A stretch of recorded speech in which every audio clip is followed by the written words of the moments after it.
중국의 미국산 불매운동, 그리고 여행 유학 자제령, 또 히토류 수출 금지 등 광물전 확보 경쟁이 심화되는 중입니다.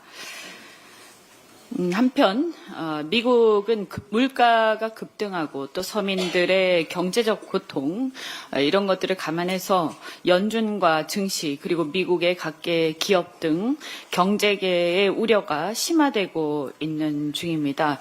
이런 우려에 따라서 미국의 관세국경보호청은 11일 스마트폰과 PC, 반도체 등에 대한 상호관세 제외를 발표를 했습니다만 관세 후퇴 얘기가 나오니까 트럼프는 즉각 반박을 하면서 이들 제품은 나중에 품목관세 부과 대상이다 이렇게 또 얘기를 하고 그러면서도 또 중국과의 협상 여지를 시사하기도 했습니다. 이에 따라 미국 상무부는 어제 그런 기조로 이런 그 전자 제품들 품목관세 부과를 하겠다 이런 발표를 또 하기도 했습니다. 전반적으로 관세 정책이 혼선을 빚고 있습니다. 그래서 예측이 불가능한 상황이 되고 있어서 경제가 매우 불확실한 상황으로 빠져들고 있다. 그래서 우리 정부는 이런 상황에서 경제가 굉장히 어려워질 것으로 예상되는 바 기업들의 수출 관련된 기업들의 어떤 금융 문제라든가 대출 문제 이런 것들에 있어서 지원이 필요한 부분들은 잘 좀 고민하고 신경을 써야 할 것이다 이렇게 말씀을 당부를 드립니다. 그리고 미중 통상 전쟁 격화로 중국 제조업의 공급 과잉 그리고 국내 내수의 어려움 또 미국 외의 다른 지역에서의 경쟁이 격화될 것으로 우려가 됩니다. 만약에 또 이렇게 협상이 미중 간에 타결이 된다라고 하더라도 밀월 관계가 이제 형성이 될 경우에는 우리가 또 중국하고 글로벌 경쟁 중인 철강 등 여러 각종 산업에서 미국이 대중 견제 방파제 역할을 또 하는 부분들이 사라지면서 중국이 독식하지 않을까 이런 우려가 생겨서 어떻게 되든 우리는 매우 치밀한 대응을 하지 않을 수가 없습니다. 말씀드린 것처럼 AI 에너지 또 조선, 방산 이런 전략 산업들에 있어서 미국과의 협력의 여지가 이미 우리한테는 매우 크다고 생각을 합니다. 우리가 그렇게 반드시 우리가 을의 입장에만 있다 이렇게 생각할 필요가 없습니다. 우리한테는 미국이 또 필요한 부분들도 많고 굉장히 오랫동안 지속되어 온 한미 동맹 관계에 신뢰가 있습니다. 그래서 급하게 서두르기보다 상황을 잘 주시하면서 주도 면밀하게 그리고 국내적으로 일사불란하게 가야 한다. 다시 한번 말씀드립니다. 이 관세 협상과 관련해서 누누이 말씀드리지만 가장 중요한 것은 민관정 협력입니다. 민은 개별 기업들이 급하다고 해서 개별 협상에 나서서 국익을 위한 패키지 협상에 지장을 주는 일이 없어야 하겠습니다. 그렇다고 해서 개별 기업들한테 큰 이득이 돌아오지도 않습니다. 이 점을 유념해 주시기 바라고요. 그다음에 두 번째 관은 정부는 지금 권한대행입니다. 앞서서 수석 최고위원께서도 말씀하셨지만 권한대행은 그 권한을 넘어서 월권을 해서는 안 됩니다.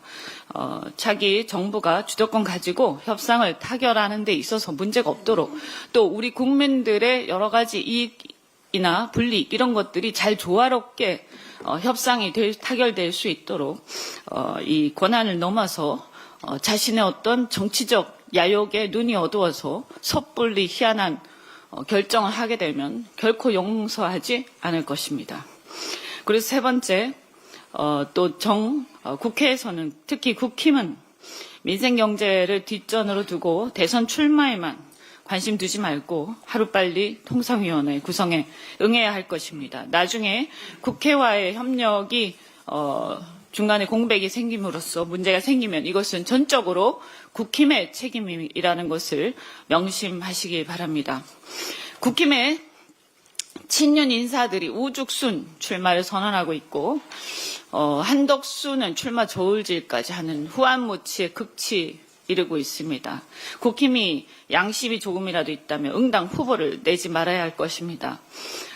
최근에 유승민, 오세훈 등 중도 보수 인사들은 속속 불출마를 하고 있고 반면에 김문수, 나경원, 윤상현까지 심지어 극우 성향의 친윤 인사들 속속 출마 선언을 하고 있습니다. 더군다나 파면된 윤석열에 의해서 임명된 총리로서 내란 사태를 방임하고 대통령 탄핵 소추 이후에도 재판관, 헌법재판관 임명을 거부해왔던, 그래서 위헌 상황을 계속해서 저지르고 있는 한덕수 내란대행이 출마를 저울질한다는 웃지 못할 상황까지 벌어지고 있습니다. 더구나 한덕수는 지금도 여러 사람들이 지적했지만 최근에 권한대행에 불과하면서 직접 헌법재판관 2명을 내정해서 무리를 빚고 있지 않습니까? 12.3 내란으로 조기 대선을 불러온 원흉 윤석열을 대통령으로 공천할 국민의힘이 무슨 낯짝으로 후보를 냅니까? 하물며 헌법재판소가 우리 헌법 질서를 수호하기 위해서 윤석열을 파면했으면 지금이라도 늦기 전에 그를 출당하고 국민들에게 석고 대제해도 모자랄 판에 조기 대선에 버젓이 윤석열을 옹호하며 나서는 후보들이 가득하다는 게 가당키나 한 일입니까?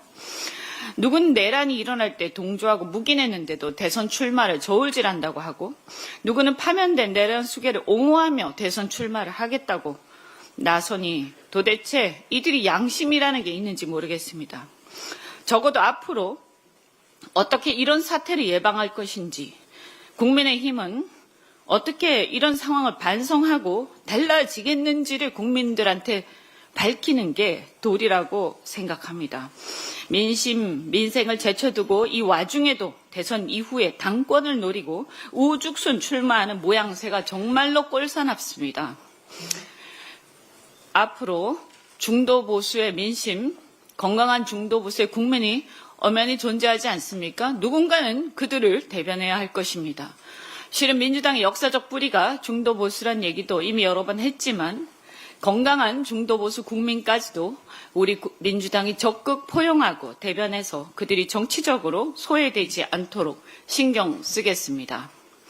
아마도 중도 보수층을 포함해서 대다수 국민들이 원하는 것은 친위 쿠데타로 무너진 헌정 질서와 민주주의를 회복하는 것, 그리고 현재 어려운 국제 정세를 잘 헤쳐나가는 것, 동시에 과학기술을 발전시키고 신성장 동력을 만들어내는 것 아니겠습니까? 우리 민주당이 그 민심을 포용하고 최선을 다해서 대선 정책에 반영하고 실현하겠습니다. 이상입니다. 다음으로 송순호 최고위원의 발언이 있겠습니다.